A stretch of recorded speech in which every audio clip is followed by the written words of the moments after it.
heartiest welcome for all of you for this DMPG workshop program from Ajanta Pharma. So I'm taking this opportunity to just brief of some of the important highlights of Ajanta Pharma as a cardiac company. So first of all, we like to extend our heartfelt thanks and salute all our medical fraternity for their selfless service in this COVID pandemic. And some of the important recognitions that Ajanta Pharma has received from Governor of Maharashtra for their appreciations for the contribution almost 30,000 square feet in COVID pandemic time. And also Times of India recognized for our contribution to fight against the pandemic. Ajanta Pharma truly is a national MNC, I say, because it is a dedicated healthcare needs worldwide for since 1973. We have almost 150 plus products and 30 plus countries we are operating across the globe, and 6,500 Ajantas working day in and out for different nationalities. And we have 8 state-of-the-art manufacturing facility in India and 2 US FDA approved units in India also. So Ajanta strongly believe in R&D development, and we have very strong thrust on this direction. Almost 750 scientists working in different value chain for the development of different new molecules. We have very strong presence in important therapies, especially in cardiology, diabetology, ophthalmology, dermatology, as well as pain management. Today is very important session for the DMPG workshop, that is interesting echoes in adult heart diseases. And we're truly honored to have in the moderator, Dr. Ajay Mahajan. He is the professor and head Department of Cardiology, GS Medical College and KIM Hospital, Bombay. Dr. Milind Patke is the additional professor, Department of Cardiology, LTM Medical College, Sion, Bombay. We are really honored to have very senior renowned cardiologist, teacher and professor, Dr. Rajan Manjuran.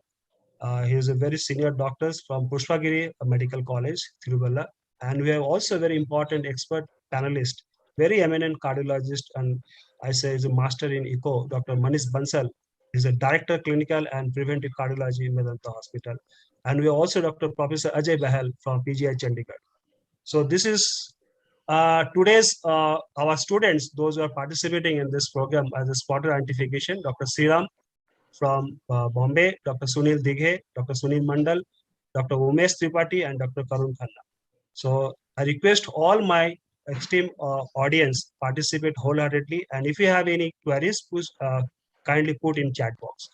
Dr. Over to Dr. Mahajan and Dr. Milind Patke, please.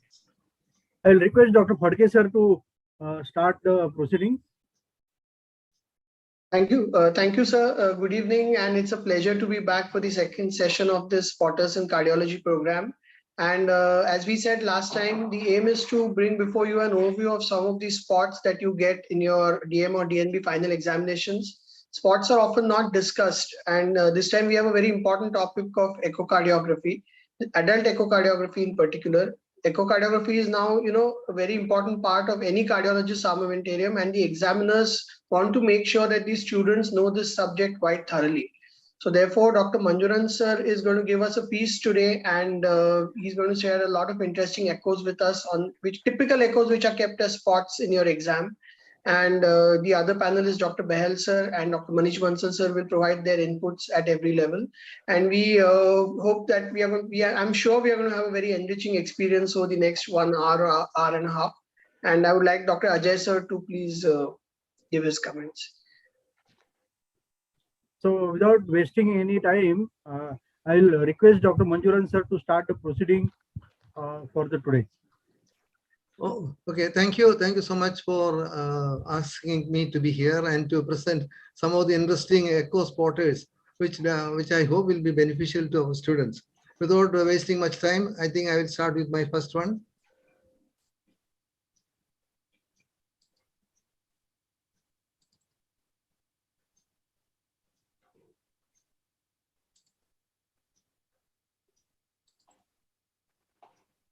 Is my screen visible to all of you? Yes. And also, so this is the first echo. This is an M mode echo. Students can try.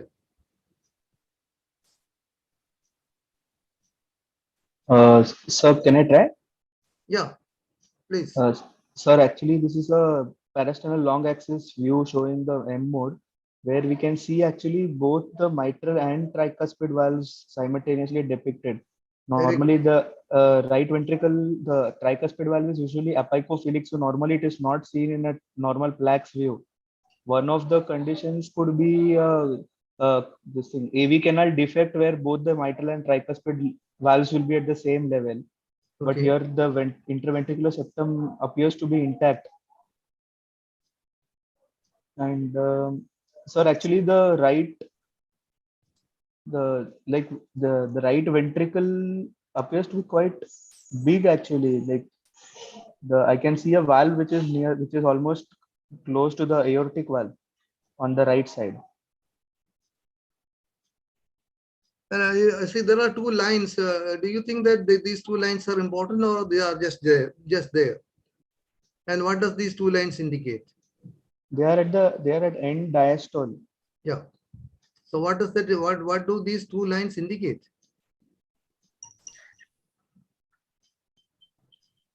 More apical displacement of the tricuspid leaflet, tricuspid leaflet farther away from the mitral leaflet. So could it be a case of Ebstein's? Like, Yep. Why did you see? Can you give a comment about this? The two lines which have been drawn, and what is the significance in the diagnosis of Ebstein's anomaly?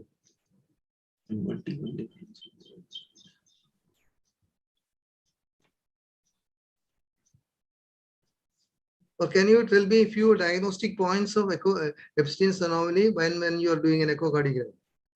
sir, in apical four-chamber view, we usually see that there is apical displacement of the septal leaflet of the tricuspid valve, and How much?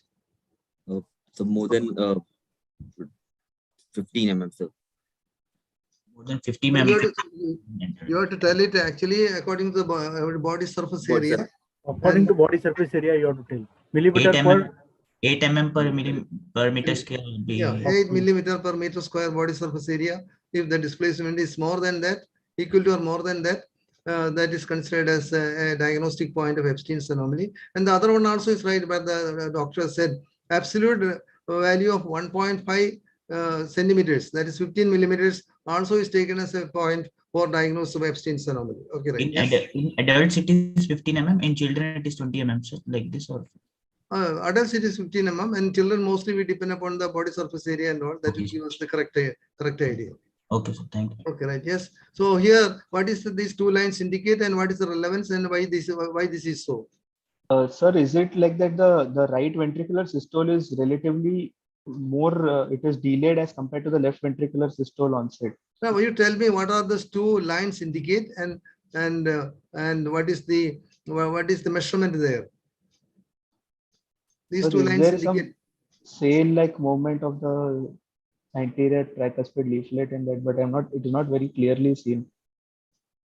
You don't have to go to describe the sail-like movement from mode echocardiography. I'm just asking you, what are these 2 points?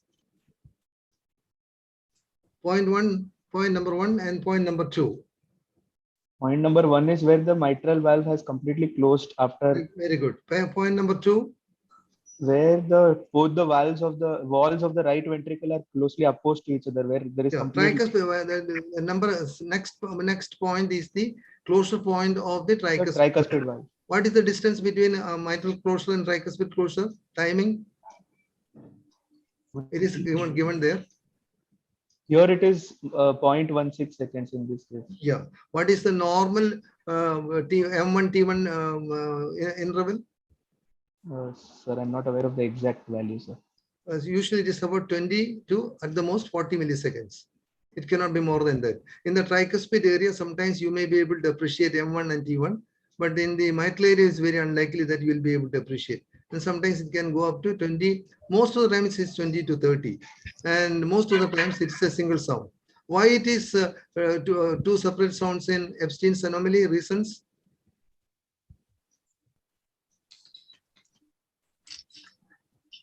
Why it is so? What are the reasons why the tricuspid, the sound is delayed?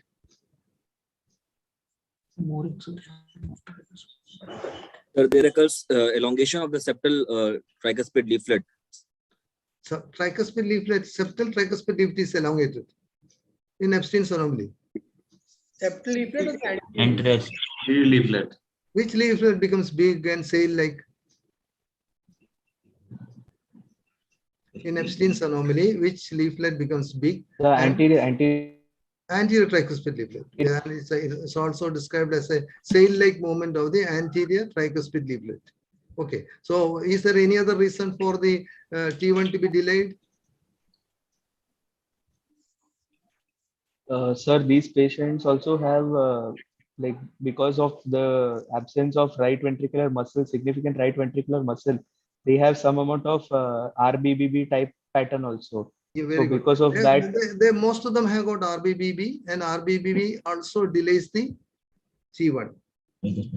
So the delay in T1 can be due to the large sail-like anterior tricuspid, and also because of the right bundle match block pattern in this patient.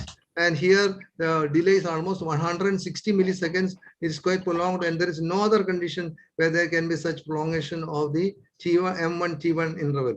And so if you see this, it is diagnostic of Ebstein's anomaly. ECG also shows broad QRS in this example at the bottom. Yeah. That's so this patient must be having probably a right bundle match block pattern, and that also must be contributing to the delay in T1. Any other comment? Sorry. Please, expert panelists, any comments so that we can. Someone had initially said SAM. So always look at the ECG. You know, SAM is systolic, whereas you can clearly see that what is touching the septum is diastole, isn't it? So always, this is a diastolic motion of the mitral valve. So always look at the ECG.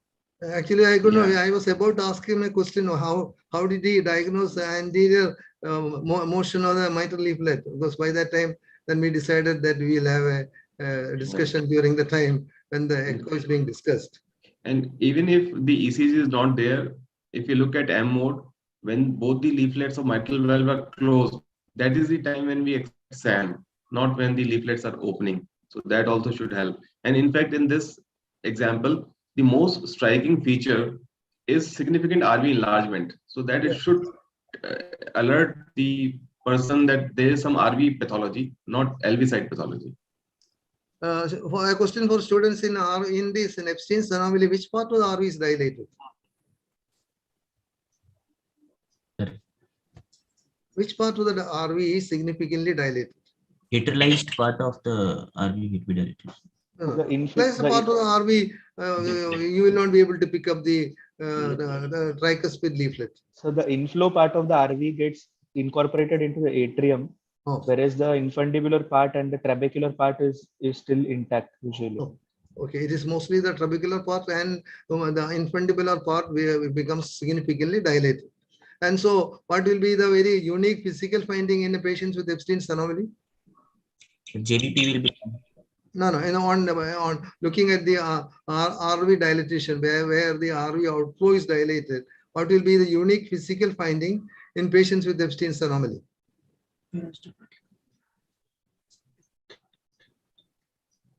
Sir, will there be a pulsation seen in the left second intercostal space because of the dilatation? Second intercostal space, when second intercostal space, what pulsations you pick up normally? So normally if there are aortic aneurysms or something, but that will be on the right side. On the left side, what is the pulsation that you pick up normally, usually? You pick up arterial pulsations or RVOT pulsations normally? Normally arterial pulsations are felt. You pick up the pulmonary artery pulsations. And where do you pick up the RVOT pulsations? Third or fourth intercostal. Third or fourth intercostal. Yeah, usually in the third left intercostal.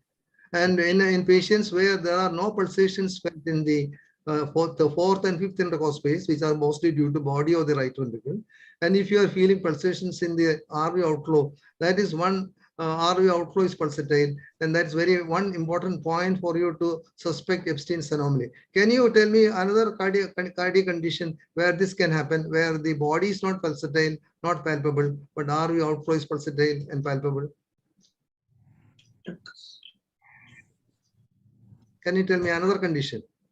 where this can happen, which sometimes can confuse us with Ebstein's anomaly also. You don't have good inflow pulsations, but you can feel the outflow very well. Obviously, you have to think of a condition where the RV body has been obliterated or RV body has Tricuspid atresia. no tricuspid atresia. So tricuspid atresia, even the outflow cannot be pulsatile. RVEMF, sir. Very good.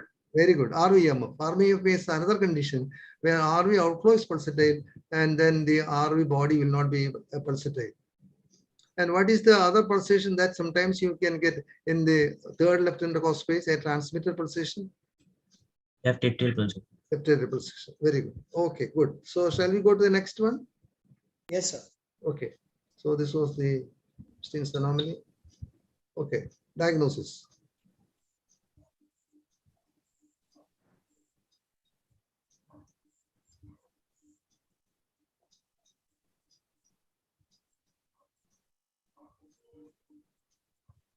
This is an M mode echo.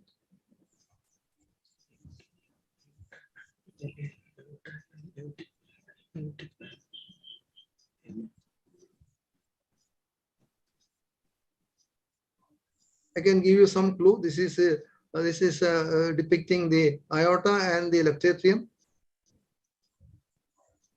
Sir, is it that there is some amount of eccentricity between this thing? Like the right coronary cusp appears to be too close to the right wall of the aorta, whereas the non-coronary cusp, it appears to be longer. Is it a case of bicuspid aortic valve? No, it is not bicuspid aortic valve.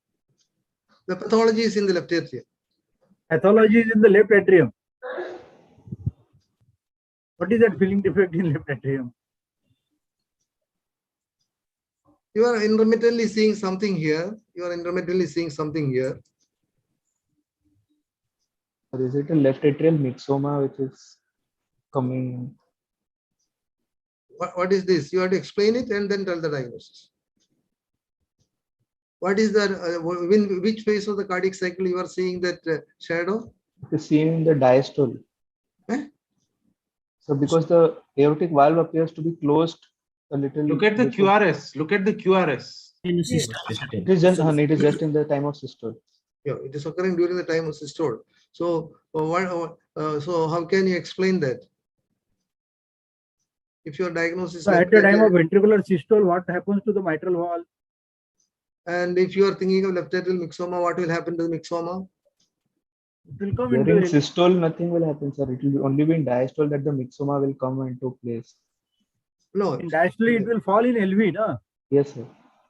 In systole, what will happen in LA?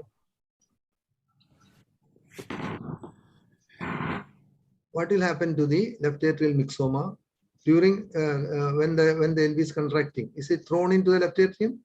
Yes, it's a pedangulated tumor, so it can be thrown into the left atrium. And when you image the left atrium, then the shadow of the left atrial myxoma can be picked up from the M mode of the interrogation of the left atrium. And that is what you are seeing intermittently. The shadow, what you are seeing, is actually the shadow of the left atrial myxoma, which is thrown into the left atrium.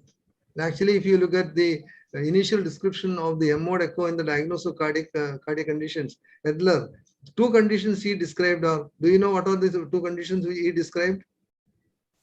Students? He described mitral stenosis and left atrial myxoma. And his diagnosis of left atrial myxoma was based on intermittently the tumor mass falling into the left atrium and is being picked up during systole and is not imaged from the left atrium during diastole. What are the usual echo features of left atrial myxoma? 2D echo features of left atrial myxoma. When you look at the tumor mass, what are the features which will help you to diagnose this could be left atrial myxoma? The heterogeneous pedunculated mass. One is pedangulated mass. It is usually attached to the ISC. It is usually attached to where? Endoatrial septum. And very often it can be at the region of the foramen ovale. and in that portion it can be attached.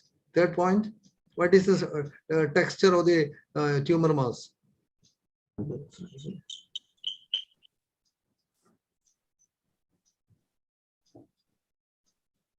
How will the tumor mass look like?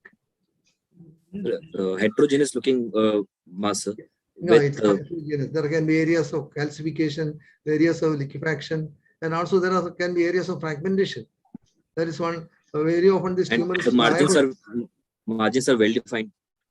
And very often there can be areas of fragmentation also, and some of them can get even embolized. So pedungulated and mostly in the left atrium, and then this can be it is heterogeneous. All these features will help you to diagnose left atrial myxoma. And after the left atrium, which is the next common site in the heart, the myxoma can be picked up. Sir, right atrium. Sir, right atrium, sir. Right atrium, yes, it's in the right atrium, followed by LV, sir. LV, and RV is the least one, where the least common, that the myxomas are least commonly detected. Okay, right. And what is the main problem of left atrial myxoma? What is the treatment and what is the main problem?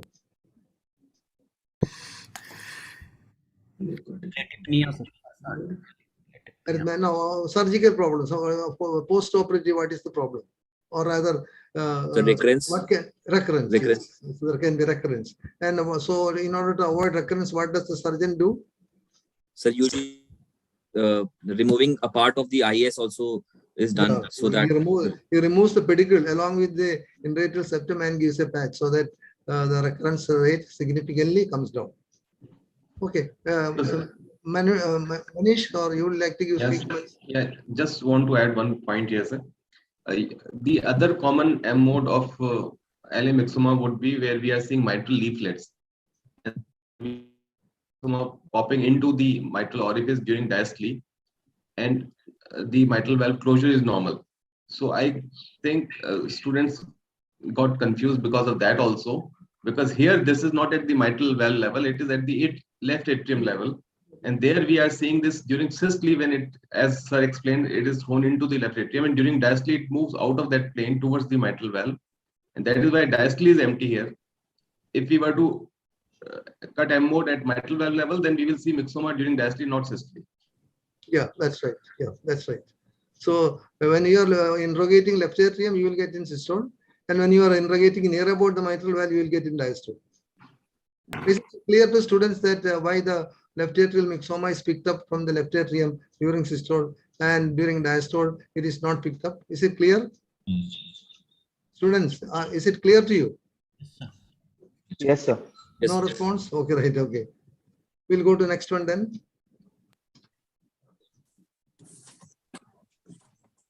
Okay, this is simple. I'm quite sure you might have plenty of them.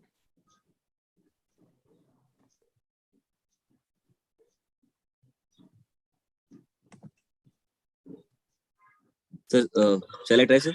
Yeah, please. What is your sir, name? What is your name? Sir, Umesh. Umesh. Yeah, okay, right. So on the left hand side of the screen, there is the apical apical 5-chamber view, sir, showing a color jet coming from the aortic sinus towards the RA. And in the lower side of the screen, there is a parasternal.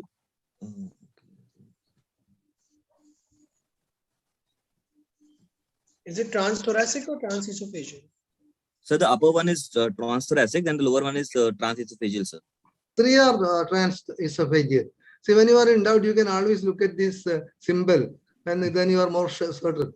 And always, if you are seeing the left atrium as the one which is close to the transducer, then you are sure that it is actually the transesophageal. Okay, right? Yes. And sir, there is a rent seen from the coronary cusp towards the. You are right. I think you are in the correct direction. You're almost right. You have to Sir, tell. it is ruptured sinus of Valsalva, opening into the RA, sir. And which sinus? You have to From the complete non-coronary, sir. Yeah, so you can easily see that this is the anterior sinus, which is the right sinus. This is the left sinus. You can even see the left coronary artery rising, and this is a non-coronary sinus, which is rupturing into the right atrium. And what is the usual chamber to which the sinus of Valsalva ruptures, and which is the sinus which usually ruptures? So usually it is RV and RCC, right coronary, is the most common ones. Yeah, and RV, what is the percentage? How many percentage of rupture sinus of Valsalva rupture occurs to RV? Almost 60%, sir. Almost 60%. Two-third to the RV, and roughly 1/3 to the RA, and very small percentage sometimes into the left atrium, or sometimes into even the pulmonary artery have been described. But that may not be due to weakness of the congenital weakness of the sinus, but it may be due to infective endocarditis or some other pathology. Very often. Here, the rupture is occurring from the non-coronary sinus into the right atrium. Into the right ventricle, where it ruptures, is it to the body or to the outflow? So usually to the bodies. Body, yes. After the rupture into right ventricle, 2/3 to the body and 1/3 to the outflow region. And coronary sinus may rupture into the RVOT. The right coronary sinus, usually they will go either into the RA or the RV inlet.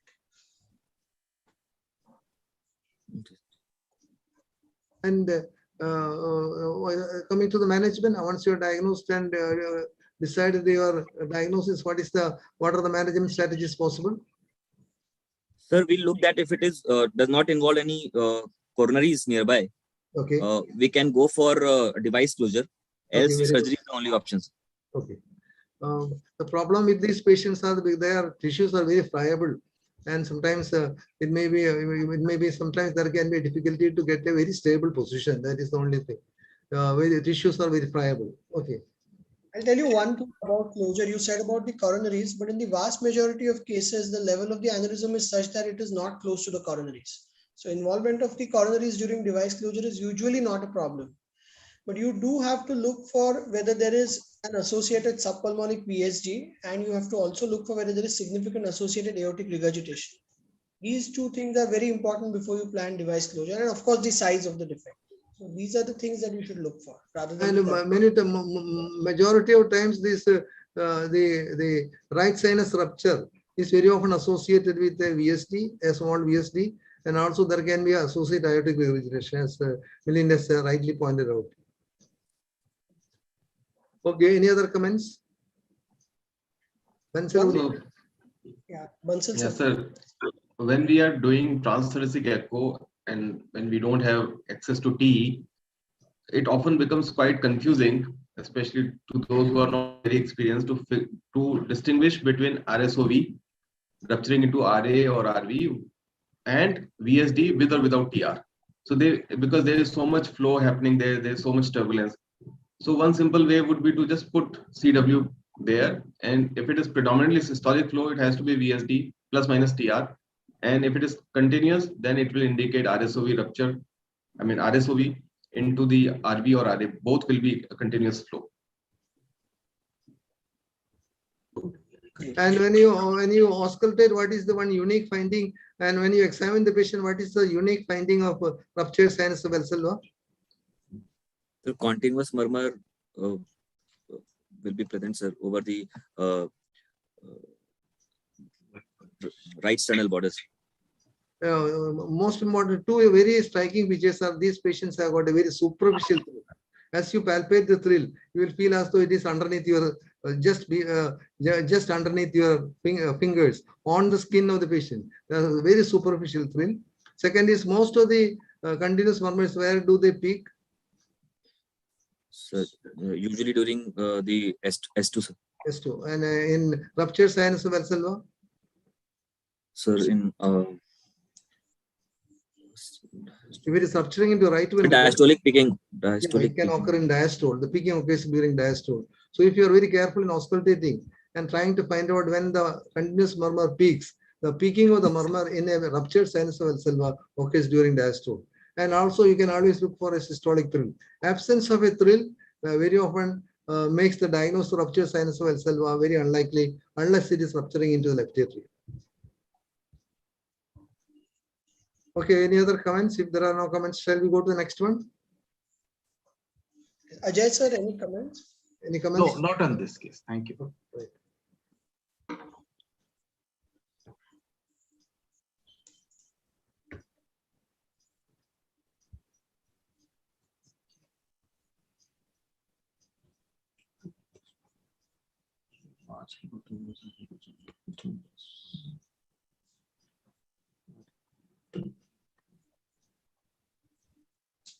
This is a parasternal short axis view taken at the level of the aortic wall. Very good. And showing a heterogeneous, well-defined, non-pedunculated mass with it has got pedicles. There are two pedicles, but not as pedunculated as that we expect in a patient with myxoma. That is all. But it has got two pedicles there. but sir, the echogenic shadows are quite heterogeneous, and there are I'll say that it is the thrombus in the thrombus-like structures in the RVOT. Is RVOT a common site for thrombus? No, sir. Where does usually thrombus happens? What are the features which should satisfy before a thrombus can happen? So any dyskinetic or akinetic blood static segment can usually predispose for. No, when there is a dyskinetic or akinetic segment, that segment itself cannot predispose for thrombus. What is the thing which actually predisposes for thrombus? Stasis. Eh? Stasis. Stasis, yes, it is a stasis. The flow of blood becomes slower. Usually, what is the pattern of flow of blood in the RV outflow? So it's not, there is no stasis over this. No stasis. Usually, the thrombus is extremely unusual in the outflow regions. Sometimes a thrombus which is starting from the body of the RV can extend through the outflow into the pulmonary artery. That can happen. But as such, a thrombus locating at the RV outflow is a bit unusual unless it is in transition. It is in transit. Sitting at the RV outflow, a thrombus, very, very unusual because it is the velocity of flow is very, very brisk there, and a thrombus formation is very unlikely unless it is a thrombus which is extending from the RV body.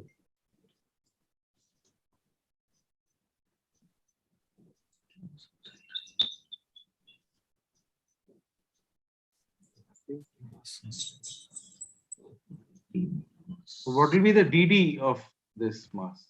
Whenever you see a mass, what are the structure? What are the things that should cross your mind? Sir, it is calcified, pedunculated as well as heterogeneous also. So it's we can keep one DD as myxoma also, sir. Okay, a tumor mass, and you are thinking of myxoma. I'm asking you a question: is myxoma common in RV or is it not common in RV? Very less common, sir. Less common. Actually, in fibromas are much more common in RV. And one important point you should remember in RV outflow is that there is something which you should know. RV outflow tumors are much more malignant than benign. So whenever you see an RV outflow tumor, you should always think of the possibility of malignancy. And this was actually, we actually operated on this patient, tumor was removed. This was actually fibrosarcoma. So a tumor in the RV outflow is more likely to be malignant than benign. And myxomas can happen in RV, but fibromas are much more frequent. So these are the 2 points that you should remember about a tumor mass in the RV outflow region. It is not in the body. I'm talking about the RV outflow tumors. Yes, sir. Another thing is secondaries is something that you should consider. May not be so much in the RV, but if you see a mass in the right atrium, then it may be extending from the IVC. And if you see a mass in the left atrium, it could be extending from the pulmonary vein, like a lymphoma, or even sometimes infections like fungal infections can present as a mass in the LA. Regarding that left atrial myxoma, I just have one point that you should send a patient as early as possible for surgery. We've had a few patients who waited for surgery for 2 days or 1 day, and in that time they've had a stroke. So once they're diagnosed, they should go for surgery at the absolute earliest. Sometimes by looking at the tumor mass, you can predict whether he will immediately go for an embolic episode. If the margins are irregular and looks friable, I think he should get an immediate surgery. Otherwise, he will end up in a stroke. Yeah, we used to be taught that left atrial myxoma, whenever you see it, you have to call the surgeon and the patient should be in the OT. You cannot wait. Sir, can I ask one question regarding LA myxoma? Yes, please. Sir, there is a patient in my ward currently, sir. She does not have any other symptom except for constitutional symptom of fever, and all other parameters have been ruled out. So, how common is that fever can be a part of the tumor pathology itself? Very common. Well, I cannot tell you the percentage, but 3 features which have been described with left atrial myxoma is one, they can have tumor, they can have arthralgias, they can have elevated ESR, and embolic episodes which can simulate infective endocarditis. I do not know the percentage. I don't remember if somebody else knows the percentage. Yes, but I do not know the percentage. Fever is well described, and the ESR can be very high. It can be ESR can be 100. It may just behave like infective endocarditis, fever, embolic episodes, high ESR, even arthralgias. The differentiate is, I think, is very. Thank you. Okay, so this is one important point. You should remember that these tumors in the RV outflow, they can be malignant and more likely to be malignant than benign, and there should not be any delay in handling these tumors.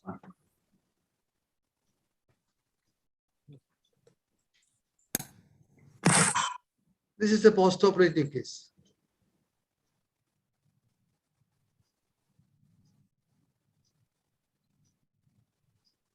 Nowadays, this surgery is not being done because it has been replaced by a more effective surgery.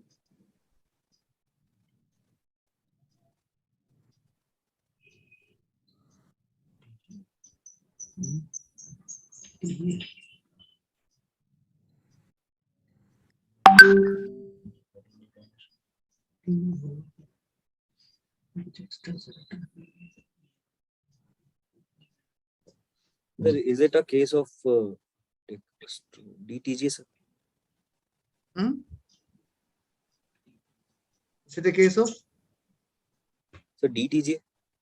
DTGA, you're right. It is a case of DTGA, but I said this is an operated case. Then you have to complete that and describe why did you, and also tell me what made you think that this could be the diagnosis. What are the surgeries done for DTGA? Which are the ones which were done in the past and which are the ones which are not now preferred?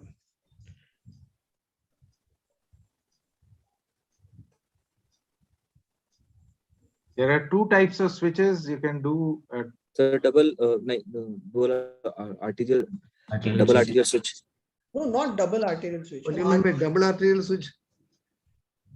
It's called an arterial switch, not a double arterial switch. One is arterial and the other is atrial. So nowadays, nobody, as far as possible, we don't do an atrial switch, but it is an arterial switch. So here, what is happening?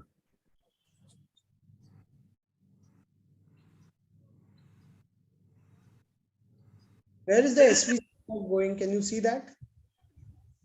And where is the pulmonary venous blood going? Can you see that in the 4th chamber?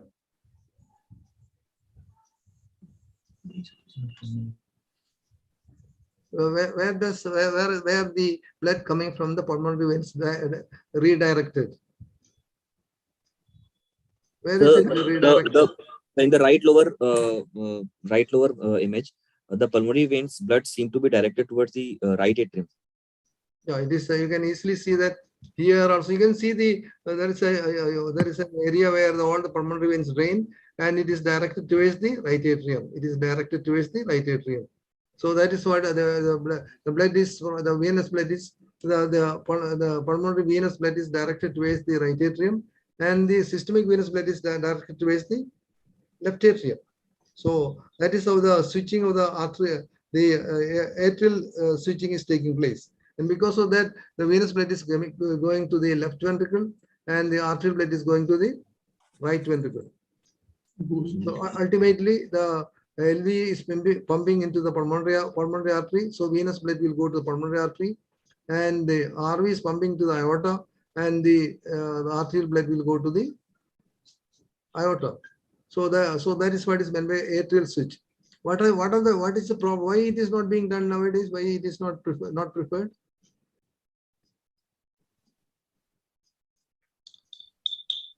Why we have discarded this?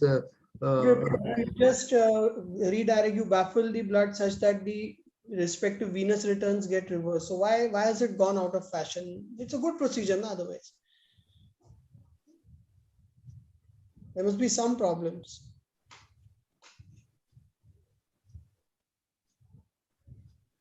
What is the problem of this procedure? First you think of the physiology. What is the problem physiologically? What is the problem? And then you think how the physiology can lead to problems. Sir, atrial surgery on the atria usually led to more of it was more provided more arrhythmogenic foci. Sir. One complication was this more arrhythmogenicity was seen. That is more with the mustard procedure, but sending procedure, that problem to some extent has been sorted out. Sir, RV acting as a systemic ventricle can fail, sir. Yeah, that's the most important thing. See, the abnormal physiological abnormality is that RV, which is which is actually designed to pump to a low pressure zone, is made to pump to a high pressure zone, and then gradually the RV may not be able to sustain that load, and the RV fails. And by which time does the RV fail usually? They fail quite early in the second decade itself. That is why the surgery has become very unpopular. And what is replaced by what surgery? Now we do, sir, ASO, sir, arterial switch operation.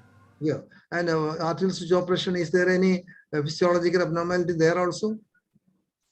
Sir, mainly coronary replacement problem. Yeah, that is there. And on top of that, is there anything more? What about these semilunar valves? Semilunar valves? You now have a neo-aortic valve and a neo-pulmonary valve. So what are these? Regurgitation, sir. Semilunar valve regurgitation most common.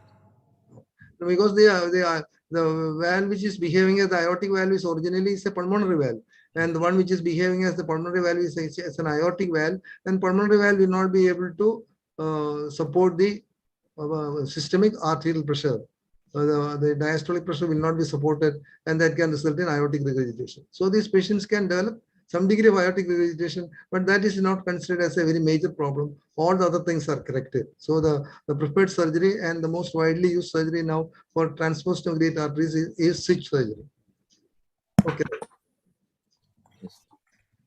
Just one point I would like to add, if we have time. The optimal time for doing a switch surgery is also very important. You cannot leave it till too late. Yes. So that is because the LV then starts regressing in size, and the LV will not take the systemic circulation. The optimal time to do it is within the first 4 to 6 weeks of life. So you cannot leave an arterial switch till too late. It is said that it should be as early as possible. Otherwise, as you have rightly pointed out, the pulmonary vasculature may regress and the LV may be pumping to a low pressure zone. And then when you do a switch surgery, there can be a problem of LV failure. So it should be as early as possible, especially in patients with an intact intraventricular septum. Yes. When there is a large VSD, then things are slightly different. But if there is an intact intraventricular septum, the switch surgery should be as early as possible. And that is the most ideal situation where the switch surgery will be most beneficial. Manish sir, any comments?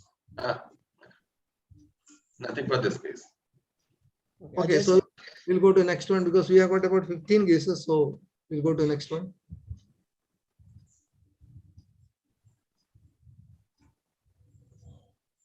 Okay, you have to tell me what are the pressures that you can derive from this tracing.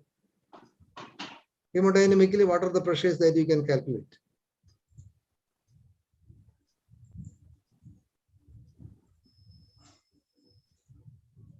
Significant pulmonary regurgitation, sir. Very good.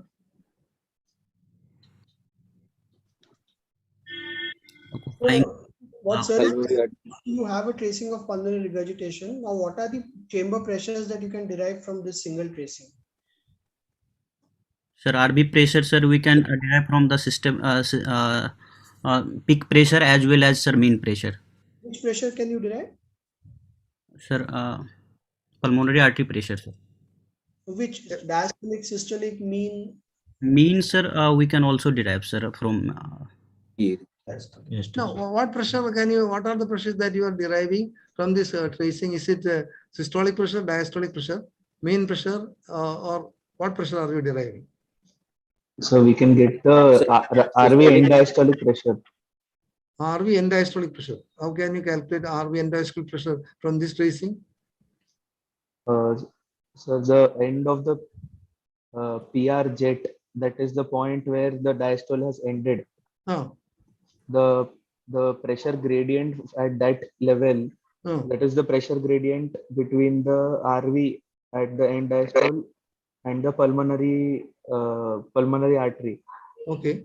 If we get the pulmonary arterial systolic pressure, we can get the peak pressure also from this during the question asked is that from this tracing, what are the pressures that you can calculate? Sir, systolic pressure as well as mean pressure. Systolic, what pulmonary artery systolic pressure? RV systolic. RV systolic. So from a diastolic, even you are calculating the systolic pressure. How can you do that? No, I think the students are confusing the question, which is, to start with, the answer is straightforward. You have a diastolic PR tracing. For pulmonary artery systolic pressure, you have to take a tricuspid regurgitation, and for pulmonary artery diastolic pressure, you have to take a pulmonary regurgitation. So let us say there are 2 points, 1 point here and 1 point here. And by finding out the pressure gradient or the pressure difference at this point, what is the pressure that you are deriving? Peak diastolic. Peak? Peak pulmonary artery diastolic pressure. Is there a peak? I am hearing for the first time. Peak pulmonary artery diastolic pressure. What is this? Sorry. No. See, from one, we'll make your life simple. From one, you get the mean pulmonary artery pressure. From one, you get the pulmonary artery diastolic pressure. Now, tell us which is which. Sir, from the. It is the best hint. I can't be more. This point is. Sir, this point is for mean pulmonary artery pressure. And this point is. There are 2 points, 1 point here and 1 point here. This is end diastolic pressure, sir, at this point. What is this point measure? What does this point measure? So we derive the pulmonary artery pressure at this point, at the first mean pulmonary artery pressure. Yeah, this point will give you the mean pulmonary artery pressure, and this point will give you the diastolic pulmonary artery pressure. You have to add the right atrial pressure, which is around 10 millimeters. To this difference, you have this pressure value. You have to add 10 millimeters, roughly taken as the RV end diastolic pressure, or RV diastolic pressure, or it may be right atrial pressure. Why this? Why are you saying that this can be the mean pulmonary artery pressure? What is the why? What is the reason? You are saying this is, and you have to tell me the reason why this is the diastolic pressure and this is the mean pulmonary artery pressure. Why are you saying that? So peak PR velocity, is taken, sir, in calculating the 4 into peak PR velocity. No, that's all right. I'm just asking you a question. You are saying this point means mean right pulmonary artery pressure. Here it is the diastolic pulmonary artery pressure. I am asking you a question. Why are you saying that on the basis of hemodynamics? That's the question I'm asking. I mean, why these points only? Why not any other point? I ask you another question. When does the pulmonary valve close? When does the pulmonary valve close? Or even similar, at what pressure level does the aortic valve close?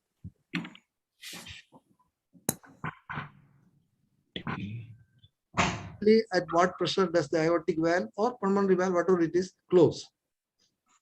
The moment the pulmonary arterial pressure, diastolic pressure or mean diastolic pressure in the great vessels is more than the mean pressure inside the ventricle. That is the moment it will close. Why are you saying mean pressure in the ventricle? Is there a mean pressure in the ventricle? Do you record mean pressure in the ventricle? There is nothing like a mean pressure for the Diastolic. valve. When the end systolic pressure in the the moment the ventricle starts to relax and the pressure falls below the systolic pressure in the great vessels, that is the moment the valves will close. Yeah, right. And that closure point is roughly around the mean diastolic pressure. Mean pressure in the pulmonary artery. Not diastolic pressure, mean pressure in the pulmonary artery. The same applies to aorta also. The aortic valve closes roughly around the mean aortic pressure. And the last point is this is the point at which what is this point? What is happening at this point? That is when the pulmonary valve opens again. Yeah, pulmonary valve opens. So the pulmonary regurgitation stopped, and this is the diastolic pressure. These are the diastolic pressure.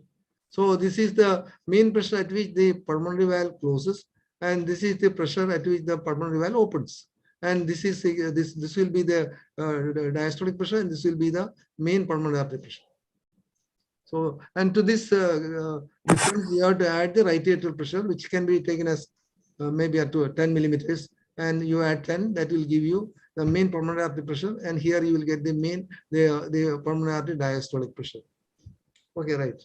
Yeah, also, sir, in this tracing, one measurement has been made. That is acceleration time of RVOT flow. So that can also be used for estimating mean PA pressure, although it's not very accurate. Yes, but yes. that is another method. Yes. Yeah. What is the normal pulmonary artery acceleration time? Students, what is the normal pulmonary artery acceleration time? And what happens to pulmonary acceleration time when the patient develops pulmonary artery hypertension, and why? Sir, less than 100 milliseconds. 100. Less than 100. The normal is more than 100. If it starts falling, it becomes it is significant of pulmonary. It is not more than 100. The normal value is a little above that. Around 120, the normal value. Yeah, it is usually about 120 to 130 is the normal pulmonary acceleration time. And when the patient develops pulmonary artery hypertension, the acceleration time comes down. It may come to 60, 70. Here it is 60 milliseconds, indicating severe pulmonary arterial hypertension. And what is the reason why the pulmonary acceleration time comes down?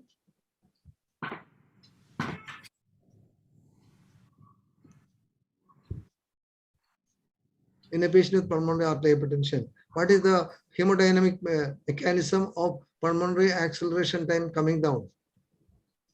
What happens to the pulmonary arteries? Dilatation of the arteries, sir? Arterial Dilatation. dilatation. What happens to the pulmonary vascular resistance in a patient with pulmonary artery hypertension? Increase. It is significantly increased, and RV has to pump against a significantly elevated pulmonary vascular resistance, and that will result in the pulmonary acceleration time bringing down significantly, and is well correlated with pulmonary artery pressure. So you can calculate there is a formula to calculate the pulmonary artery pressure from the acceleration time. You must know that normal acceleration time is around 120 to 130 milliseconds. And in patients with severe pulmonary artery hypertension, it is anywhere below 70 milliseconds, maybe 60 or even less than that. Here it is 60 milliseconds, indicating significant pulmonary arterial hypertension. Tracing starts becoming narrower and narrower, and ultimately you may get a notch also in the tracing. Yes. When you are doing an M mode echocardiography, you can always pick up a notch. Actually, I had one echo where a wave is absent and a notch is there. So I thought I need not show all pulmonary arterial hypertension. Echocardiographic, the M mode echo showing absence of a wave and mid-systolic notch. These are the two important echocardiographic findings, M mode echocardiographic findings for you to diagnose pulmonary arterial hypertension. Okay, we'll go to the next one.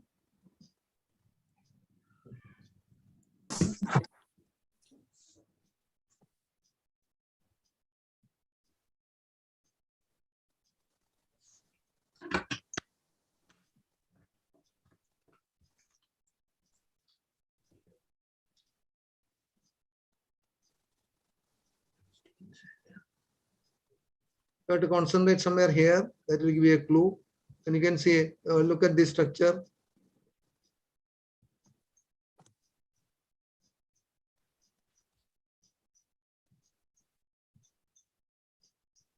Sir, has the right ventricular outflow tract become dilated in this patient? Very good. Right ventricular outflow tract is dilated. You're right. You're right.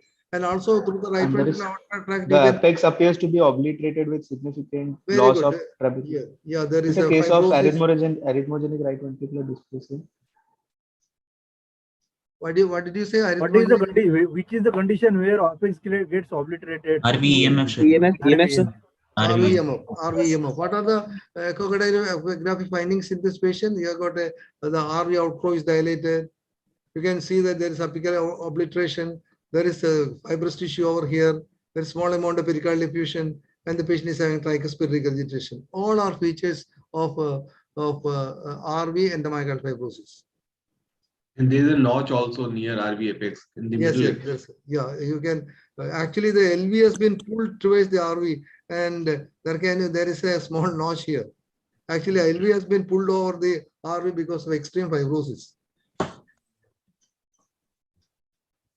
And what is the management and what can you do? Can you do some surgery for these patients? Is surgery recommended for these patients?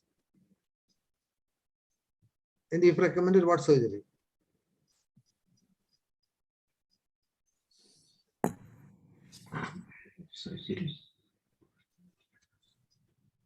Is there any surgery recommended for endomyocardial fibrosis?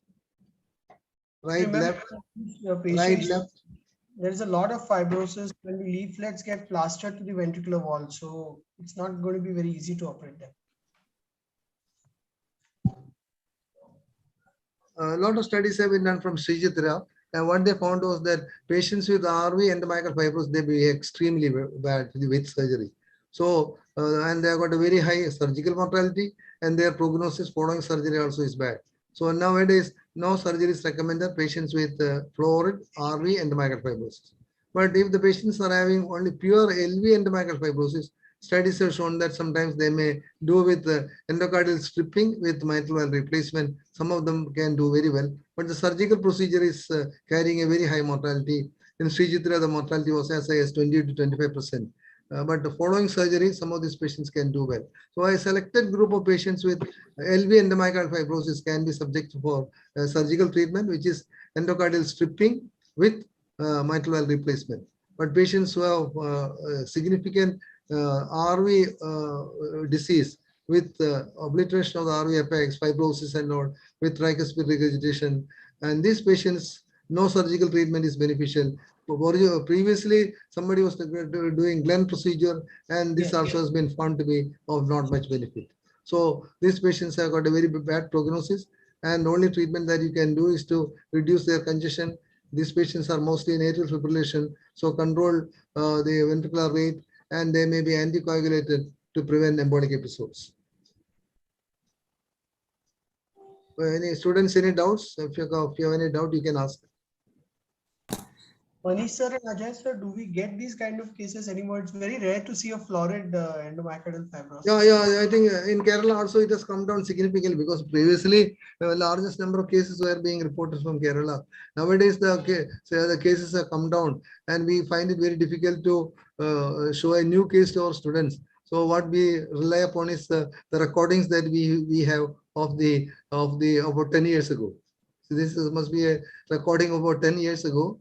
And this is being shown to students at least to tell them that what happens in patients with the RV endomyocardial fibrosis involving the right side. Occasionally, we get LV endomyocardial fibrosis even now, and these patients have got a much better prognosis. Actually, we do see occasional cases. The numbers are very small, and now many of the cases we are seeing actually have eosinophilia with them or hypereosinophilia. That presents a very similar picture. They are mostly in the inflammatory stage that they are being picked up. I have not seen a patient with endomyocardial fibrosis for the past 2 to 3 years now. Previously, we used to see every day one case. It has significantly come down. Maybe nutritional factor also is playing a part, I think, because the nutrition is the one which has significantly improved, and that also is playing a part in bringing down these type of diseases. Rheumatic fever actually has become practically significantly less. About 22 years ago, we did a work in which we could get 110 cases in 1 year, acute rheumatic fever. Now I inquired and found that in the same institution, there are only 4 cases per year.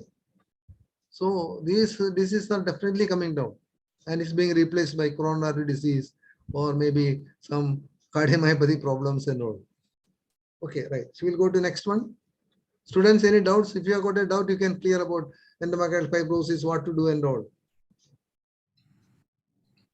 Role of MRI diagnosis, should we go for all patient for MRI, any help in management for RV? Sometimes it helps because if there is an apical obliteration, if you have got a doubt whether it is a fibrosis or sometimes any other structure. I have done MRI in 2-3 patients where I had a doubt whether the apical obliteration was due to a fibrotic process or is it due to a hypertrophy process. Sometimes the apical hypertrophy may sometimes mimic an endomyocardial fibrosis, and sometimes you may require an MRI in order to differentiate. But majority of the cases, echo is enough to differentiate. Echo is enough to come to a diagnosis. Is there a way to prognosticate these patients, sir? We don't do MRI to prognosticate. No, not just with MRI. Otherwise, sir, because recently we had a patient, sir, and unfortunately we lost that patient. Patient was in failure. But we just wanted to how to clinically or something like if we want to prognosticate how we should proceed. Patients who have developed atrial fibrillation, patients with RV endomyocardial fibrosis, patients with tricuspid regurgitation and obliterated RV cavity, they have got a very bad prognosis. So these are the points.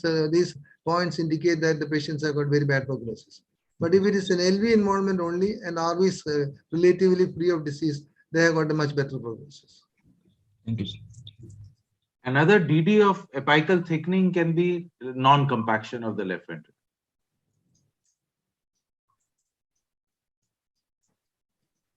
Okay, shall we go to next one? Yes, I think because we have a lot of cases to cover.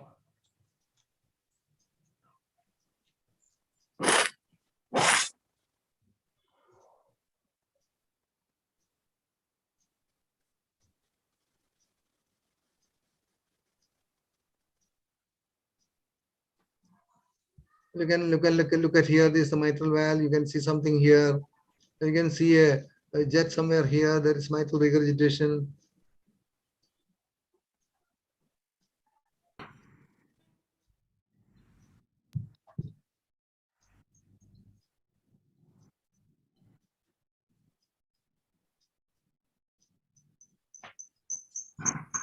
Any thought process from students?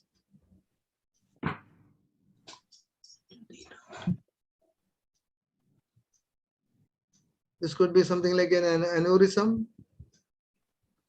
Is it submitral valve aneurysms? Yeah, it is a submitral aneurysm. It's actually a submitral aneurysm which is swept in behind the left atrium, and also there is associated mitral regurgitation. And what do you know about submitral aneurysm? What is it?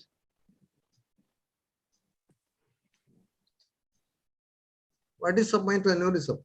In which part of the world has it been described a lot? In which part of the world the largest number of cases have been described? Yes. And what is the etiology, and what is the reason now people thinking about the cause of the submitral aneurysm? I'm sure all of you must have seen at least one case during your DM days. So I think must be having some idea about this condition. If there is a case, the examiner will ask you about it, because even though it is as a DM candidate, once you see a submitral aneurysm, you must be able to recognize it, and you must be able to tell the patient about the management also.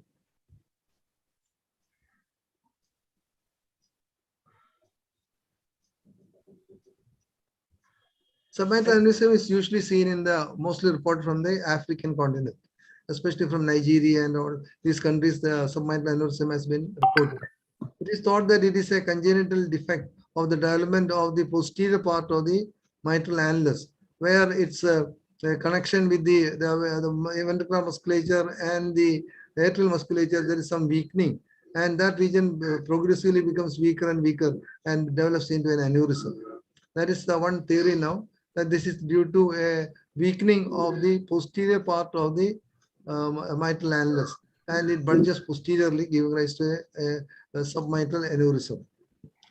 Studies are that is a congenital anomaly where there is weakening, congenital weakness, but inflammatory processes, sometimes ischemia, also has been thought to be a cause. Especially aorta arthritis has been reported to be a cause for submitral aneurysm. So if in our part of the country, if there is a submitral aneurysm, I think you should always carefully look for evidence of aorta arthritis. Aorta arthritis has been described to lead to submitral aneurysm. So inflammatory process, ischemia also has been reported to cause submitral aneurysm. But the most important reason is a congenital weakness of the posterior part of the mitral annulus. And the treatment is, if there is no communication between the aneurysm and the left atrium, things are easy. You can close the opening of the aneurysm, and most of the times that will give a good relief. But if there is an opening, then they have got a bad prognosis. Then I don't know what the surgeon does. They also tend to get a lot of atrial arrhythmia in these patients. Oh, yeah, they got all types of atrial problems because of the atrium is the one which is involved in this process of submitral aneurysm. Sometimes pseudoaneurysms can form in this region secondary to MI, but they are not called submitral aneurysm. So we need to distinguish between these two conditions. Especially in posterior myocardial infarction, sometimes you can get pseudoaneurysms also in the around this region.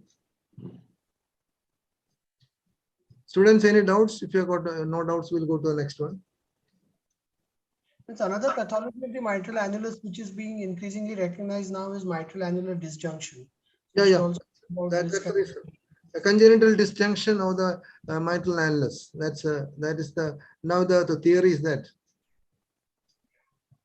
where the posterior part of the mitral annulus is more often affected than the anterior portion.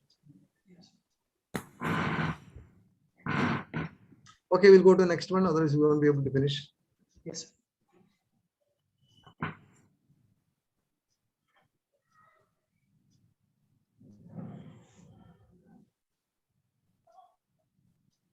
Sir, this is the parasternal, this is apical four-chamber view showing a dilated left ventricle with thinned out walls, thinned out apical, distal septal and apical walls. And on the right side, we have parasternal short axis view at the level of the papillary muscles with some crepts present. Most likely it is LV non-compactions. Very good. The partial non-compaction. What will be the criteria to diagnose non-compaction? Sir, the ratio of the non-compacted versus compacted segment of more than 2:1. The echo criteria, sir. Okay. What is the MRI criteria? So it's 1.5:1, I think. So. It is they're also very same. I think it's, if I remember correct, it's 2.3. It's little more than the ratio that the echocardiograph is. Or in one view, if you are seeing more than 3 crypts, that also is a point in favor of that there could be at least a regional or a partial non-compaction. And what are the problems of non-compaction? What are the problems? Sir, LV systolic dysfunction can be there. LV systolic dysfunction. Second problem? So there can be the thrombus formation, sir. Yeah. Especially in those patients who develop LV dysfunction, there has been reported microthrombi, which can be formed in the scripts that can result in embolic episodes. But patients who have got a good LV function, usually the thrombus formation and embolic episodes are extremely rare. And also there is a theory that these scripts become more prominent as the ventricle dilates. There has been reported where patients with non-compaction, when they were treated and the LV size came down, actually the crypts disappeared, indicating that the stretching of the LV also may be playing a part in bringing out a non-compaction. In fact, there is a lot of overlap in patients having a dilated cardiomyopathy and also having evidence of non-compaction. Yeah, So, that's right. in fact, I would like Ajay sir's comment on this, because there are some people now who are questioning whether this is a separate entity by itself, or is it that we are seeing non-compaction features in some of the other cardiomyopathies? Actually, there is a thought process that the non-compaction is something which can come out with when the ventricle becomes bigger and bigger and bigger. And in the same ventricle, if it becomes smaller and smaller and smaller, the non-compaction, sometimes these scripts can completely disappear. Because whether the non-compaction causing LV dilatation or LV dilatation bringing about non-compaction is something which is still debated. Yes. True. And the criteria that you said 2:1, that is measured in systole. It's I think there are systolic measurement. That is the Jenny criteria. Yeah. And the chin criteria is 3 trabeculations and 1 echo. Yeah. 3 in one echo image, if there are more than 3 trabeculations, that is suggestive of non-compaction. Sometimes physiologically also you may get few trabeculations, especially in athletes or in pregnant individuals or in patients with sickle cell disease. So these are 3 conditions in which some physiological trabeculations have also been described, but they may not meet the echo or MRI criteria. And also there is some there's a theory that it may have some hereditary predisposition. So if you are recognizing a non-compaction, it may be worthwhile looking at the other the close relatives, whether they also have non-compaction. And also people have thought that non-compaction may have people with non-compaction can have other forms of cardiomyopathies also. So non-compaction is still in a very fluid state. But what we know is that patients with the non-compaction has got a higher risk of developing LV dysfunction. So why does non-compaction occur at the apex? Why not at the base? It can occur anywhere. But why is it more common at the apex? Can anyone answer that? But I do not know whether it is. One of the students needs to answer this. Answer that. It's related to the embryologic process of compaction versus non-compaction. That is because the compaction proceeds from the base towards the apex and from epicardium towards the endocardium. Like if you see a fetus, the myocardium is spongy, it is non-compacted. So the compaction will first start at the base and then gradually it will move towards the apex. And the epicardium will compact first, followed by the endocardium. Right. So the last area to compact is the apex, and that is why it's most commonly seen at the apex. Perfect. Is there any comments, Marisa? Manish, would you like to give any comments? No comments, sir, on this case. You can go ahead.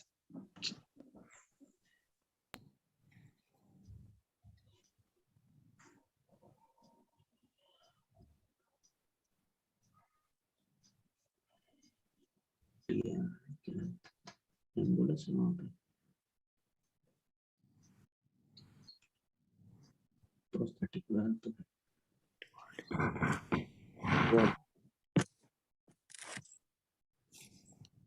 What is in the mitral position? There is something it's there. A ball and cage kind of mitral valve prosthetic. Ball and cage or cage ball, mitral mechanoprosthetic valve. Yes, okay.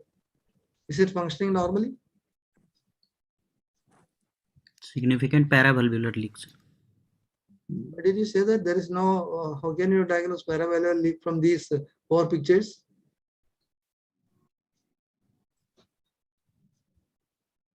You're not getting any color being put in the left atrium, so how can you comment on paravalvular leak? And the color is for of tricuspid valve.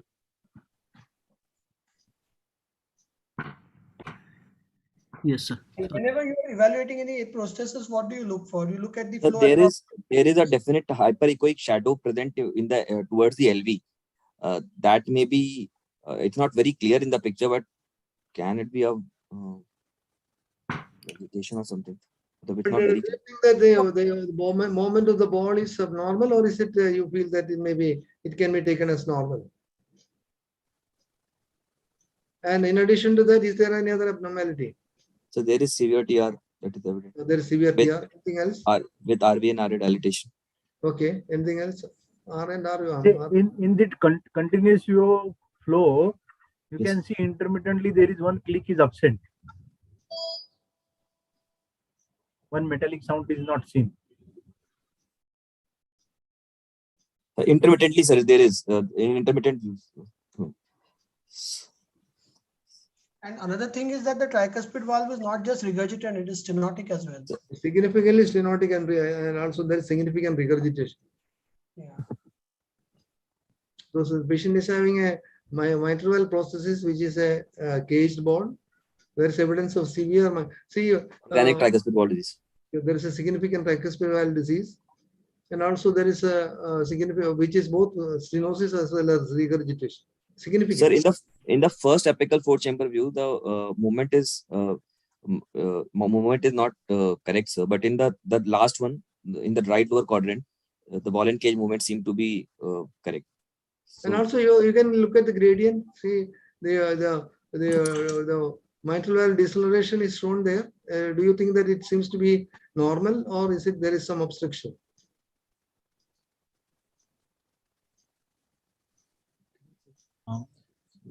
Yeah, there was no significant gradient. Actually, the mitral process was functioning normally. I brought this in mainly to demonstrate that many patients with mitral valve processes, when you examine, you should carefully look for the tricuspid valve also. Progressively, they can develop tricuspid valve disease, tricuspid stenosis, tricuspid regurgitation, and that should be picked up. And if the patient has got tricuspid valve disease at the time of mitral valve replacement, something should be done to the tricuspid valve. Some of the surgeons can open up the tricuspid valve, and also they can do an annuloplasty so that later they not come back with significant tricuspid valve disease and symptoms related to that. When the surgeon, I just have one this thing. Just look at the profile. The profile is so bad. Look at the valve. It is bulging into the LV. So a ball in cage has a bad profile. Just a question unrelated to the echo. What are the auscultatory findings of a ball in cage valve? A normal ball in cage valve versus, let us say, a bileaflet or a tilting disc valve. If you auscultate a normal this valve, a ball in cage valve, what will you hear? Versus a tilting disc valve. Or it can be question can be put in a different way. When you are auscultating a patient with the mechanoprosthetic valve, what will help you to say whether it is a caged ball or not? Both opening closing sound will be heard in ball in cage. Good. That is one. What else? And sometimes even the opening noise can be louder than the closing noise. Yeah. Why? Because opening noise is because of the way the ball comes and strikes the metal, while in closing noise, it is actually going and striking the cloth covered area. So sometimes the sound opening noise can be louder. Also, there's one more thing, and there can be multiple opening clicks. The ball may fall onto the cage, it may pop up, then again fall, and you can hear multiple clicks also. Absolutely. So in a ball in cage valve, the opening and the closing sounds are almost equal in intensity, or one or the other may be a little louder, and it's not so high pitched. Whereas in a tilting disc or a bileaflet valve, you get a very loud metallic closing sound, but the opening sound may be soft. So if you stand near a patient and if you can hear the valve, it is either a tilting disc or a bileaflet valve. So the metallic sound is a tilting disc or a bileaflet. Very, very valid. Many times these patients will come and tell you that I am hearing the sound in the initial part after the valve replacement, and then gradually they get used to it and they disappear. The patient themselves will tell that they are hearing the sound. And sometimes some of the patients who are intelligent enough, if the sound changes, they will come and tell you that sound has changed. But the echoing shadow in tricuspid valve, this is because of the regurgitation only that we are seeing, sir, that anterior tricuspid deflect in the fourth apical chamber. No, the patient has got both tricuspid stenosis as well as tricuspid regurgitation. The tricuspid valve is doming. The echogenic shadow near the atrial end of this one. That is actually a shadowing of the tricuspid leaflet. Okay, sir. Nothing separate. I mean, what the students must have realized so far, we have not finished, of course, is that you have to look at the entire echocardiogram, all the chambers, all the valves carefully. Just don't focus only on that ball and socket valve, ball and cage valve, because see, you could otherwise completely miss the findings in the tricuspid valve. So in the exam, take some time to look at the whole picture. This was brought and also it's a lot of mainly to teach students that, as you rightly pointed out, when you see a prosthetic valve, don't stick to prosthetic valve only. You look at other valves to make it certain that other valve abnormalities are not missed. And also it is a lot of reasoning, logical thinking, and common sense in echo. Yes. You just apply basic fundamentals and you should be able to diagnose. That is true. I mean, we must do a detailed echo and we must look at all the chambers. We recently had a patient who came with a pericardial effusion, and it was a dissection of aorta that ruptured into the pericardial effusion. So if you just look at a effusion from tubercular, viral, from that point of view, and you miss the dissection, then, and you put in a needle, that is disaster. So whenever you do an echo, do it thoroughly. Don't try to do a very brief echo. No, that is the superiority of echo over all other investigations, because echo can give you a good image of our surrounding structures also, so that you can easily pick up other findings. So echo has got the superiority as a diagnostic tool, because other abnormalities can be definitely picked up. Okay, shall we go to next one? Yes, yes. This is a typical one. This is a continuous wave Doppler from the descending thoracic aorta, and you have to tell me the diagnosis and how will you assess the severity.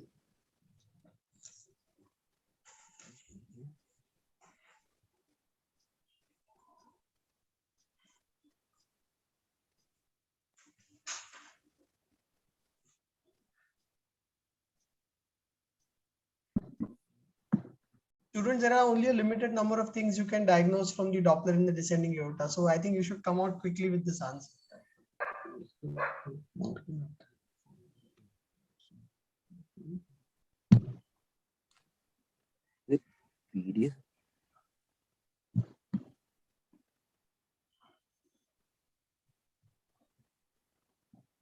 Somebody, Dr. Sriram, somebody should try.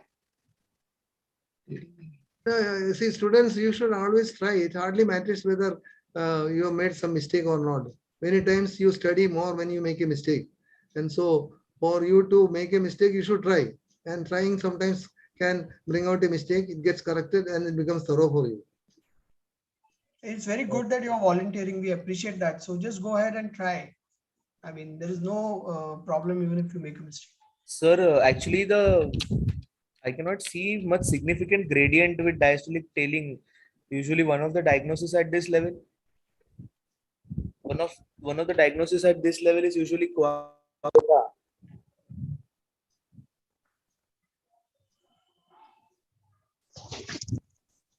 Hello? Yes, yes. No, quad is one of the conditions. Do you put the Doppler, in the descending aorta in any other condition to assess the severity?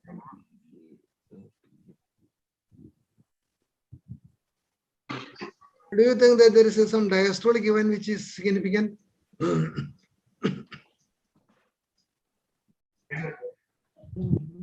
Sir, there appears to be some amount of diastolic flow reversal, but it is very early diastolic flow reversal. The flow reversal is going up to the end diastole. You can see up to the end diastole, you can see the flow reversal. So what does that indicate? The significance of severe aortic regurgitation usually.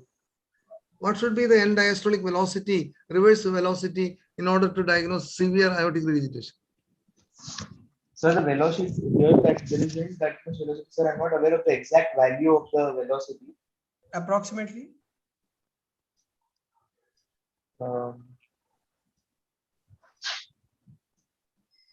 It is described that if the velocity and diastolic velocity is equal to or more than 20 centimeters per second, that indicates severe aortic regurgitation.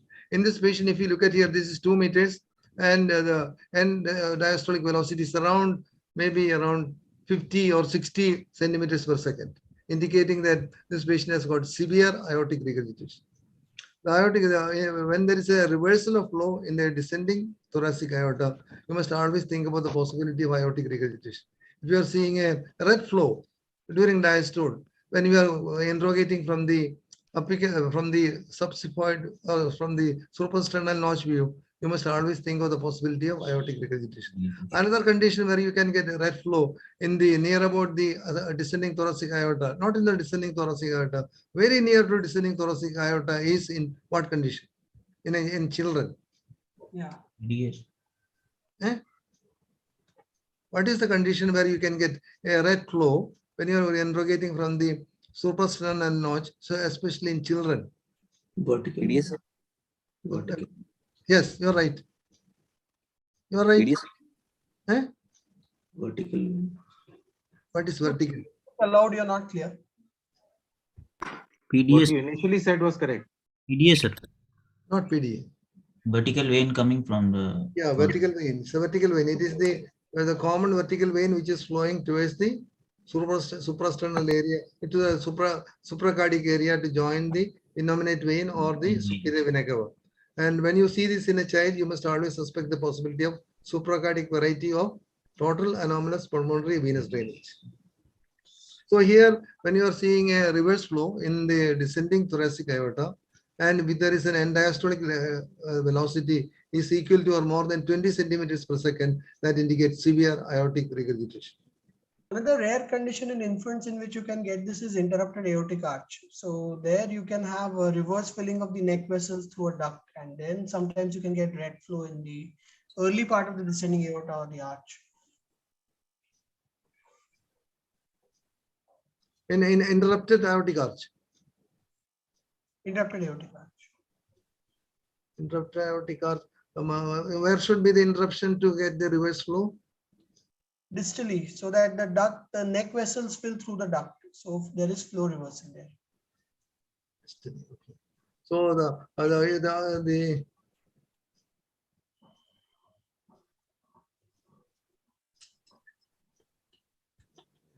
okay, I have to think about it.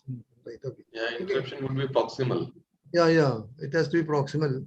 If it is distal, it cannot have a reverse flow. Because unless the obstruction is proximal, you cannot have a reverse flow in the. Yeah, the neck vessels have to fill through the duct. Yeah. Okay, right. We will go to the next one.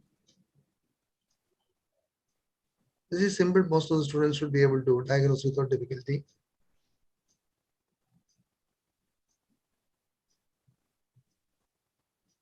So this is an apical 4-chamber view showing hyperechoic shadows over the walls, along with probably biatrial enlargement. With shadows, why don't you say thickened hyperechoic septum? thickened, so yes, a thickening is present, sir.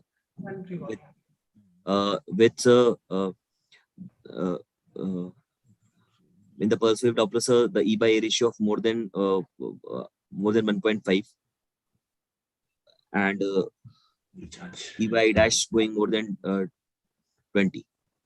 The septal E by A dash. So there is. How is it 1.5? E is 100 and the. No, sir, 1.9. It's 1.9. How is that? Your E is 100 and E dash is around 5. He mentioned EA ratio 1.9. EA, sir, EA. Sorry, you said EA. Sorry. Yes, The EA ratio 1.9 is correct. And what about EE prime? It's more than 20. What does it indicate?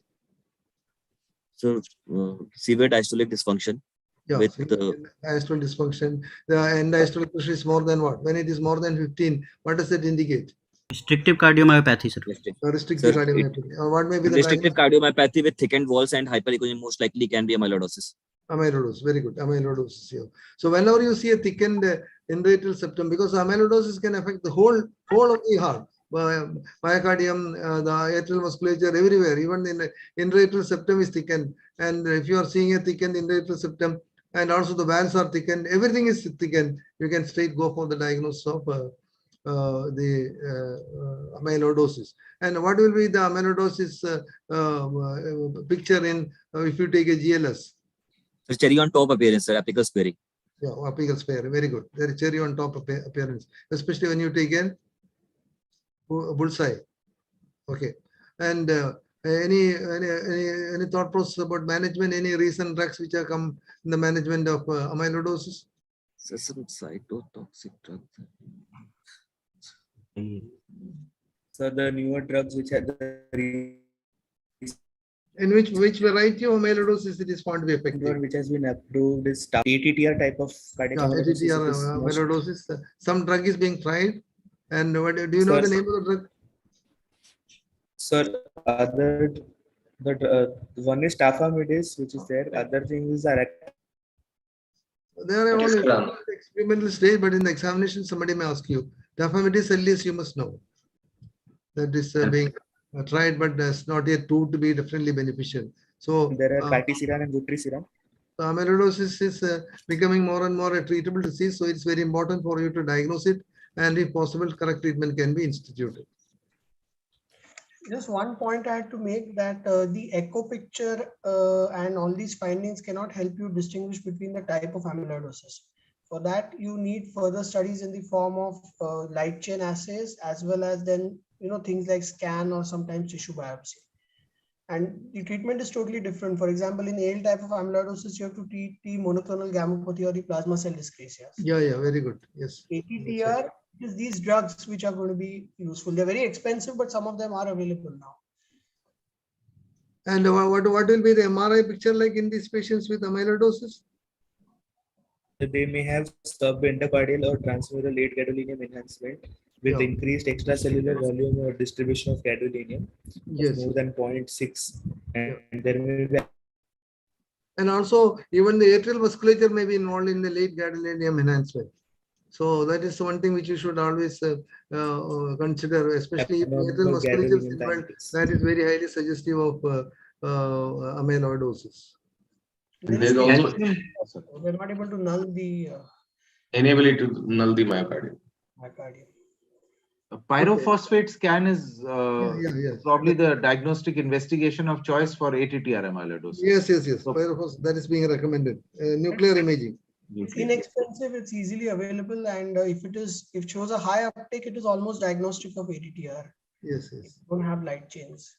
Sometimes it may be positive even in AL amyloidosis. So the diagnosis of ATTR will be a positive pyrophosphate scan with your serum light chain should be negative. Yes, immunofixation. Nowadays, lot of work and lot of literature is coming on amyloidosis because it becomes almost treatable. That is the most important point student must know. You have to recognize it, and the type is to be recognized, and sometimes you may be able to treat some of these patients. A lot of your elderly HFpEF patients or patients with aortic stenosis have associated amyloidosis. Yes, that's true. That's okay. Shall we go to the next one? I don't. Yes, sir.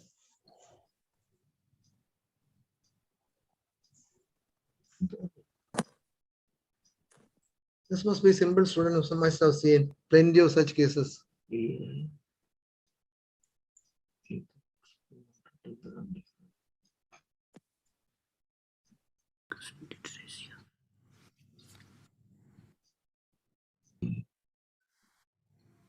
What is happening to RV and RA?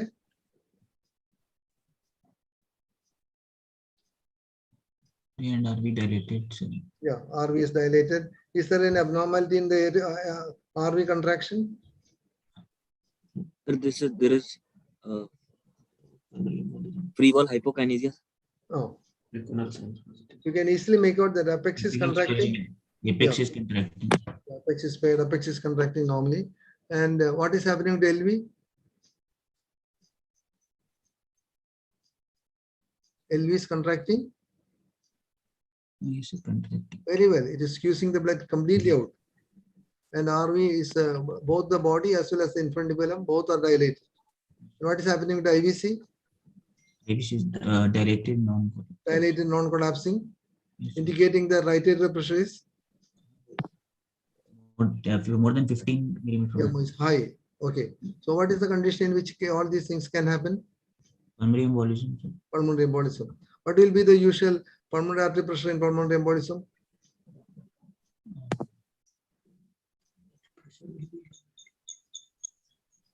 What is the usual pulmonary artery systolic pressure? Beyond which it is very rare. The pulmonary artery systolic pressure does not cross 60. Yeah, 60, you're right.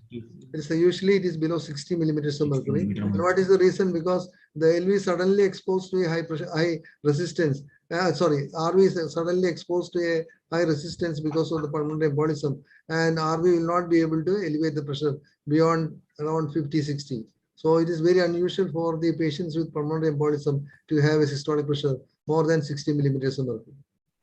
Unless they have underlying chronic embolism and they have acute and chronic pulmonary embolism. Oh, if they got a chronic problem, of course, then it is possible. In an acute event, very unlikely.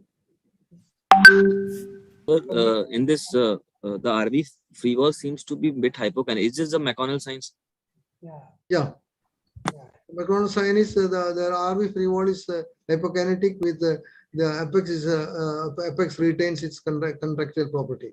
That is, of course, that is not very diagnostic of pulmonary embolism. It can happen in RV ischemia also. So, along with this, when other features are satisfied, like LV is contracting very well, there is evidence of right atrium is pressure is elevated, and all those put together, you can come to a correct diagnosis. But the McConnell sign by itself is not diagnostic of pulmonary embolism. It is one finding which may indicate that there could be pulmonary embolism. And of course, you should remember that what is the diagnostic accuracy of echo in pulmonary embolism? Students? Less than 50%. Less than? Less than 50%. No, speak loud. 70%. You are right, less than 50%. It is usually the diagnostic accuracy of echo in pulmonary embolism is less than 50%. Round about 50%, that may be more correct. Okay, I think we have got two more and then we'll finish up. I think it's the organizers are requesting me that we are already running out of time. We were supposed to finish at 8:30. Yeah, I think we'll just two more and finish it up.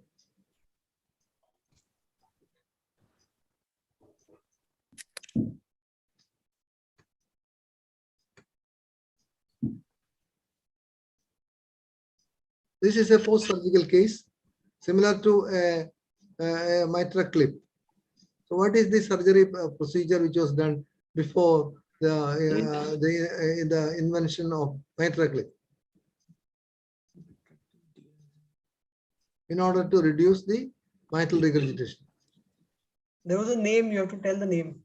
Starting with A, I will give you a clue, it starts with A. Alfini stitch. Yeah, very good. Alfini stitch. This Alfini stitch, and which was being practiced by surgeons in order to bring down the severe mitral regurgitation in some patients with, and it used to give some relief, and that is being now translated into interventional management where mitral clip is being used to reduce the mitral regurgitation. We'll go to the next one, which is the last one. The bow tie repair. Sorry, sir. It is also called the bow tie repair. It resembles a bow tie. The valve. Oh, bow tie. Is there a name like that? Bow tie. What is it? Bow tie. Oh, sorry. Bow tie surgery. Yeah, Alferi or bow tie repair. Okay. Alferi is the one which I know. I say, okay, right. And that the last one has got multiple lesions.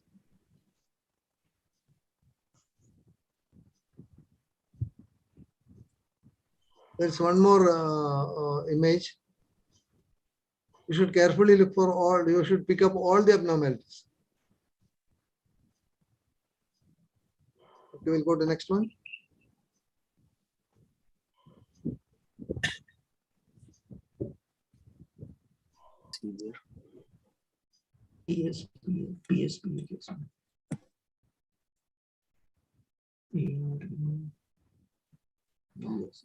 You've been showing so many things, the mitral valve, the LVOT. So dilated aorta also. So with so the aortic size is as big as almost 8 centimeters. In the aorta, can you see something else here?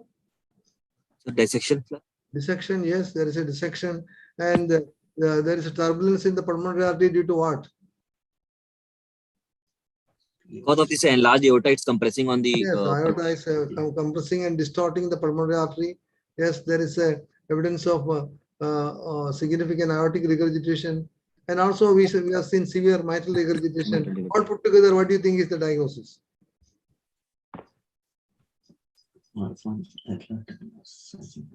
Syndromic diagnosis. Marfan syndrome, sir. Yeah, Marfan syndrome is one possibility. Yes. If I say it is not Marfan syndrome, can you put another possibility? Diagnosis. Can you think of any aortic development, aortic valve development anomalies? I agree with you that first diagnosis by looking at all these things, because the AR, MR, all those things, you should have dissection, huge aorta, all those things put together. Your first possibility should be Marfan syndrome. So since that was not the final diagnosis in this patient, I want you to bring in a differential diagnosis.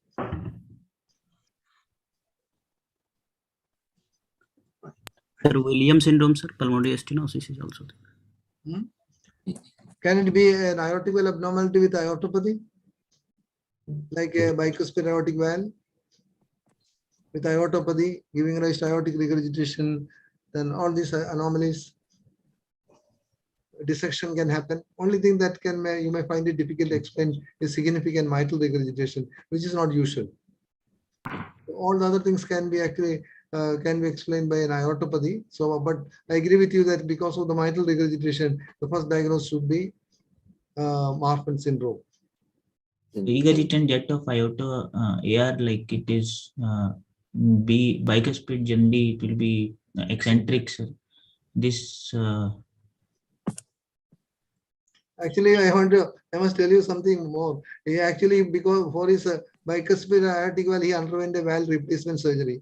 He had a bioprosthetic valve replacement, and that started regurgitating.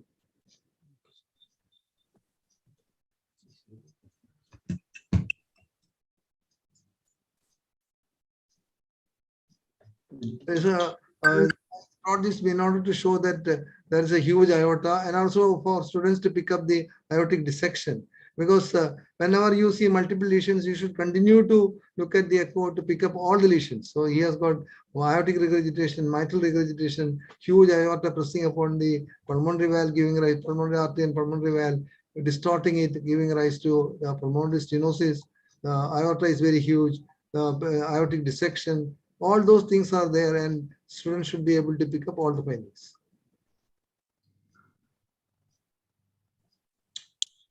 Okay, I think we had a very lengthy session. I am quite sure that students definitely might have benefited, and I also enjoyed being part of this program.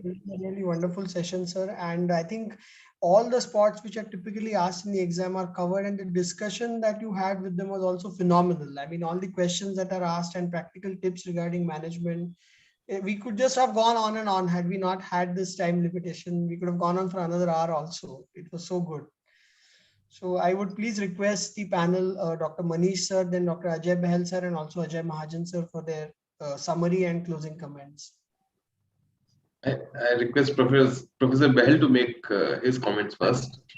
Thank you, sir. They were fantastic ecos, and it was a learning for, I think, for us and the students. And the only thing I'll emphasize is please do a thorough eco. When you see one finding, don't stop at that. Be systematic. Just like in a clinical examination, do a full, complete, and systematic eco. Thank you. Absolutely. Dr. Manjula sir, just request stop your sharing kindly. Okay, right. I will do that. Manish sir, your comments, please. Yeah, I echo Dr. Bell's comments and thoughts. It was a very enjoyable and learning session for us also.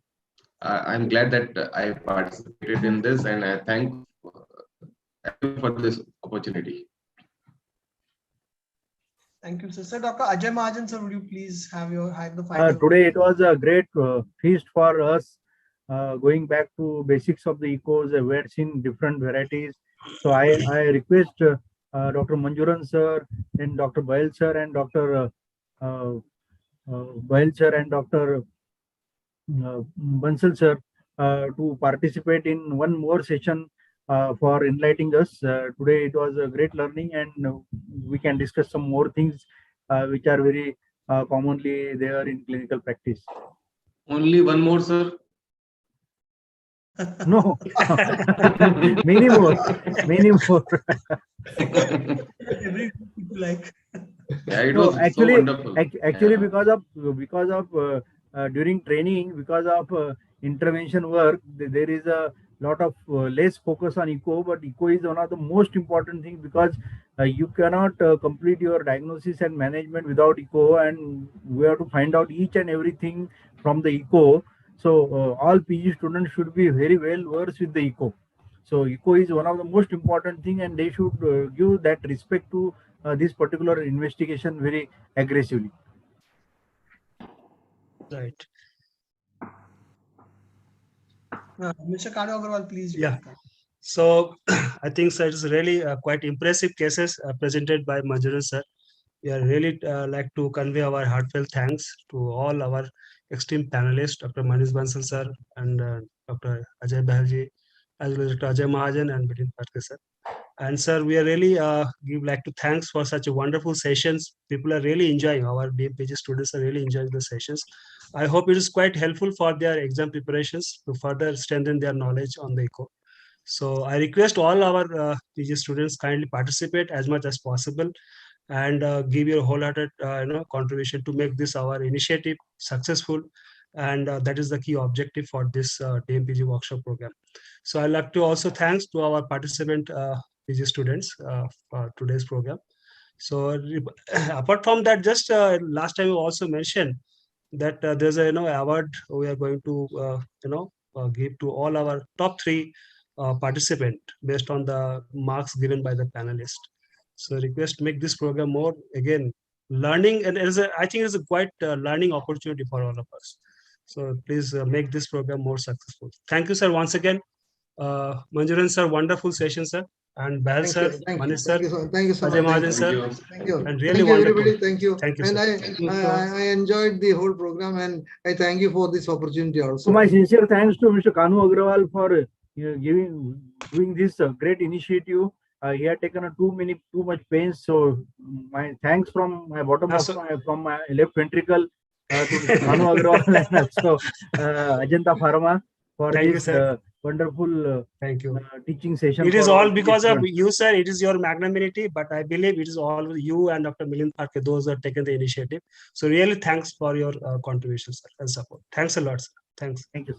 Thank you. Thank you, Ajay. Thank you, Milind. And Thank you, sir. Thank you. Thank you, sir. Thank you. Thank you. Thank you. Thank Thank you. you, sir. Thank you. Thank you. Thank you. Sir. Thank you. Thank you, sir. Thank you. Good night. Thank you, sir. Good night. Thank you.